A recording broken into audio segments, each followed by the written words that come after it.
আহমদ ইবনে হাম্বল রাহমাতুল্লাহি আলাইহি তিনি ওই মসজিদের মধ্যে মাগরিবের নামাজ পড়লেন এবং এশারের নামাজ পড়লেন।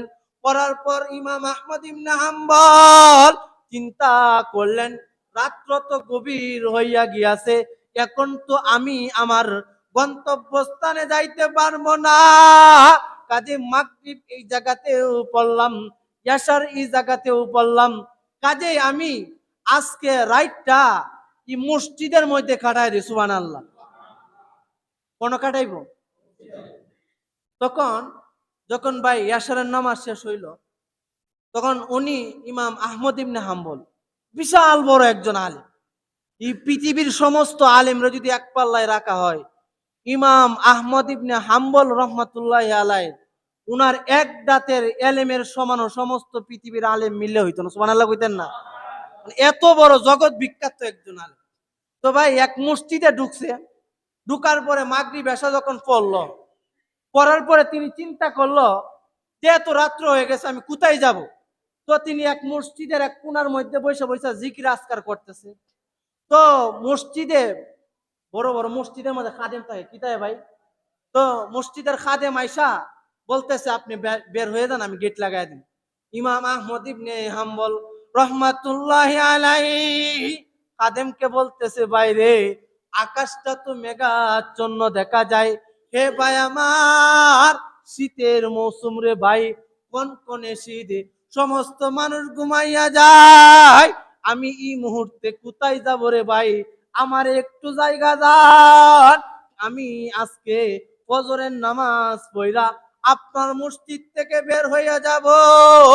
ওই খাদেম বলতেছে, না ভাই, আপনি এই মসজিদে থাকা যাবে না।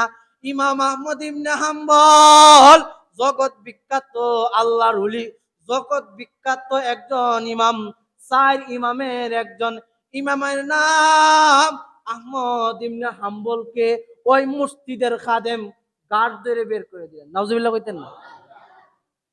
তো উনিও আবার ওনার পরিচয়টা দিতে চাইলেন।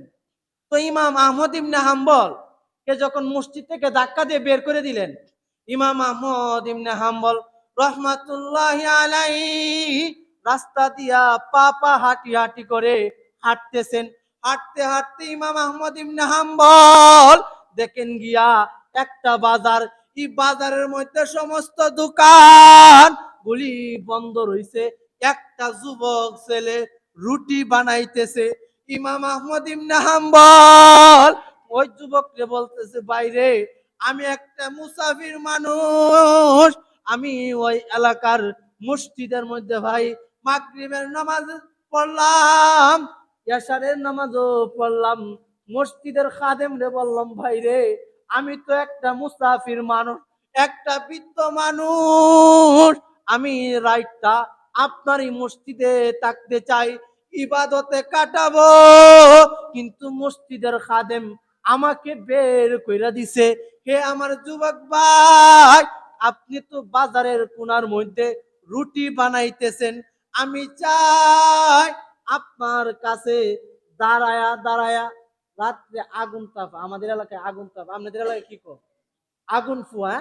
তো বলতেছে রুটি দাতারে ভাই, খাদেম বা হইরে বের করে দিল, কারণ ভাই আপনি তো ওই জায়গাতে রুটি বানাইতেছেন, তাইলে ভাই আমি একটু আগুন তাক পোয়াইবো, তারপর মাগরিবের আজান পড়লে আমি আবার আপনার কাছ থেকে চলে যাব।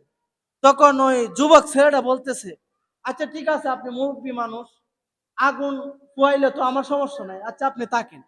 ইমাম আহমদ ইবনে হাম্বল রহমাতুল্লাহি আলাইহি ওই রুটি বানানেওয়ালার কাছে দাঁড়ায় গেলেন। সারা রাত্র দাঁড়ায় দাঁড়ায় আগুন ফুয়াইতেছে। কি ফুয়া ভাই? শীতের মাঝে আপনারা বন্ধে মাঝে মাঝে বল না? তো ইমাম আহমদ ইবনে হাম্বল রহমাতুল্লাহি আলাইহি যে ছেলেটার কাছে দেখলেন যে আগুন ফুয়াইতেছে, ওই ছেলেটা রুটির কামিরা যখন বানাই তখনও বলে সুবহানাল্লাহ, যখন আপনার রুটির কামিরা বানাই তখন বলে আস্তাগফিরুল্লাহ, যখন এই রুটির কামিরা তাওয়ার মধ্যে দেই তখনও বলে আস্তাগফিরুল্লাহ, যখন রুটি উল্টাই তখনও বলে আস্তাগফিরুল্লাহ, যখন রুটি তাওয়া থেকে নামায় তখন ওই যুবক বলে আস্তাগফিরুল্লাহ। রুটি যখন বিক্রি করতে চাই দেওয়ার সময় বলে আস্তাগফিরুল্লাহ। টাকা যখন আবার ক্যাশের মধ্যে রাখে তখনও বলে আস্তাগফিরুল্লাহ। ইমাম আহমদ ইবনে হাম্বল ওই যুবককে জিজ্ঞাসা করে, ভাই রুটির কামিরা বানানোর সময় বললেন আস্তাগফিরুল্লাহ। রুটি যখন তাওয়ার মধ্যে দেন তখনও পড়েন আস্তাগফিরুল্লাহ। রুটি যখন উল্টান তখনও পড়েন আস্তাগফিরুল্লাহ। রুটি যখন বেচেন তখনও পড়েন আস্তাগফিরুল্লাহ। রুটির টাকা যখন বক্সে রাখেন তখনও ভাই পড়েন আস্তাগফিরুল্লাহ। কারণটা কি? ওই যুবক ছেলে দাঁড়ায় বলেন, হে মুরব্বি, আমি যখন কামিরা বানাই, কামিরা কম ছোট বড় না, একটার মধ্যে একটু কাই বেশি, আরেকটার মধ্যে একটু কম, একটা কম তেল কা একটু কম বেশি কা। তখন যুবক বলতেছেন, হে ভাই আমার, আমি যে রুটি বানাইতেছি রুটি একটা কম হয়, একটা বেশি হয়, কম বেশি হয়, একটা বেশি সিদ্ধ হয় আর একটা কম সিদ্ধ হয়।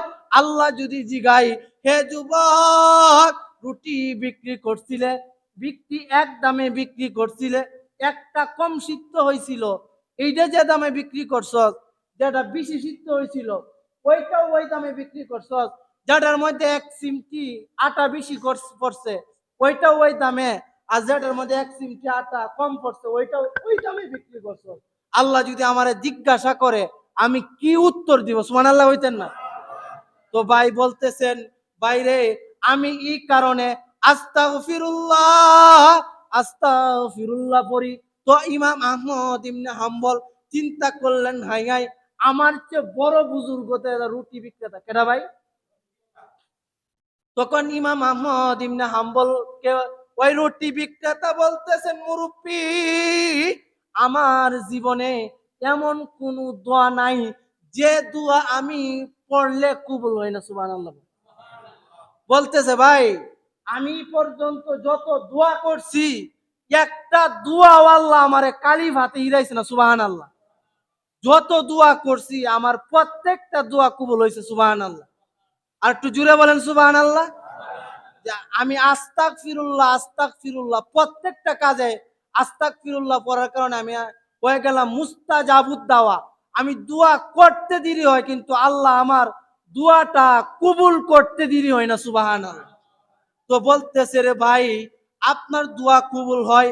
কহ ভাই আমার সবগুলি দোয়া কবুল হয়। ওই রুটিওয়ালা বিক্রেতা বলতেছে, বাইরে আমি কত দোয়া করলাম আমার কোনো দোয়াই আল্লাহ কবুল করছে এমন নাই, প্রত্যেকটা দোয়াই আল্লাহ কবুল করছে। কিন্তু হে মুরব্বি চাচা, আমার একটা দোয়া এখনো আল্লাহ কবুল করে না। ওই যুবকরা আহমদ ইবনে হাম্বল জিজ্ঞাসা করে, ভাই কোন দোয়াটা আপনার কবুল হয়েছে না? ওই যুবক বলতেছে, মুরব্বি, আমার খুব ইচ্ছা ছিল ওই জামানার বুজুর্গ, ওই জামানার সবচেয়ে বড় ইমাম আহমদ ইবনে হাম্বল, আহমদ ইবনে হাম্বলের হাতের মধ্যে আমি চুমা খাবো, তার হাতে আমি হাত মিলাইব, আমার এই দুই চোখ দিয়া তাকে দেখবো। সুবহানাল্লাহ বলে। আহমদ ইবনে হাম্বল কোন দাঁড়ায় রয়েছে রুটিওয়ালার সামনে। তখন আহমদ ইবনে হাম্বল নিজেকে আর ধরে রাখতে পারলেন না। ওই রুটি বিক্রেতাকে বলতেছেন, ভাই আমার, আল্লাহ আমারে ঘর থেকে বের কইরা একটা মসজিদে নামাজ পড়াইয়া আমার আল্লাহ আমারে কাদেম দিয়া ওই মসজিদ থেকে বের কইরা আপনার চুলার ফারে আমার আনছে। কোন আনছে? চুলার ফারে আইন না, সারা সারা রাত্র আমারে দেখছেন আর দেখা আপনার দোয়া আল্লাহ কবুল করছে। আমি হইলাম সেই আহমদ ইবনে হাম্বল। সুবহানাল্লাহ কইতেন না? কাজে ভাই আস্তাগফিরুল্লাহ আস্তাগফিরুল্লাহ না বেশি বেশি পড়বো তো ইনশাআল্লাহ। প্রতিদিন অন্তত 100 বার পড়বো তো ইনশাআল্লাহ। আর বিশেষ করে ভাই রমজান আয়া যাইতেছে, ভাই এখনো কি আপনার সময় হয়েছে না? এই মাসে তো লিখবো যে আপনি আগামীতে বাঁচবেন কি বাঁচতেন। এই জন্য আজকে থেকে পাক্কা ওয়াদা যে নামাজ পড়বো তো ইনশাআল্লাহ ভাই। আজকে থেকে নামাজ মিস করবো না তো ইনশাআল্লাহ ভাই। আপনার পায়ে হাত রেখে বলতেছি ভাই, জীবনে যা করেন নাই করেন, যদি বলেন যে আপনার পায়ে ধরা লাগবে, আমি পায়ে ধরতে রাজি, তবে ভাই অন্তত পক্ষে নমাজটা ভাই মিস করেন না। নমাজ পড়বো তো ইনশাল্লাহ ভাই। আল্লাহ